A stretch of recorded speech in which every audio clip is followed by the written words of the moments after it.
c'est aujourd'hui la plus grande plateforme mondiale de mobilisation citoyenne et de pétition en ligne, avec 160 millions d'utilisateurs dans le monde, dont plus de 8 millions d'utilisateurs en France. La révolution qu'elle apporte, cette plateforme, c'est tout simplement de donner à chacun des outils les plus performants possibles pour s'engager sur toutes les causes qui tiennent à cœur aux citoyens.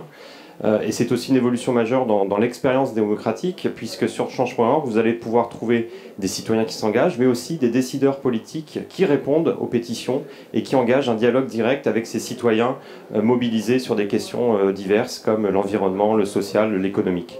On est dans un contexte de défiance vis-à-vis du politique qui est sans précédent, et en même temps, grâce à la révolution numérique, on voit de plus en plus de citoyens qui ont envie d'agir directement avec des outils de proximité, qui ont envie d'interpeller leur maire, leur président de région, mais aussi des ministères.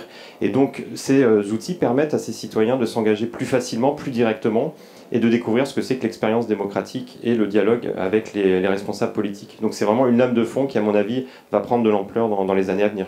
C'est la grande déception de la démocratie dite participative, où finalement on impose des cadres de participation citoyen sans forcément savoir jusqu'où peut aller la participation.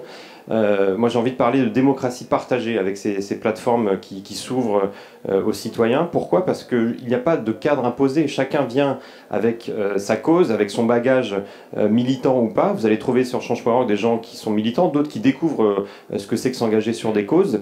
Et tout ça mis bout à bout accroît la masse de citoyens qui participent à l'expérience démocratique. Et finalement, ce n'est pas opposé aux outils de démocratie participative, ça vient compléter cette offre de participation. Si vous prenez le cas de la ville de Paris, il y a effectivement un site de e-pétition, très officiel, très institutionnel, mais la maire de Paris, Anne Hidalgo, a aussi son profil décideur sur change.org pour repérer les pétitions qui lui sont adressées et pour y répondre directement. Et donc, mis bout à bout, ce sont des outils qui viennent se compléter, qui viennent enrichir l'expérience démocratique dans la ville d'aujourd'hui, dans les espaces démocratiques d'aujourd'hui.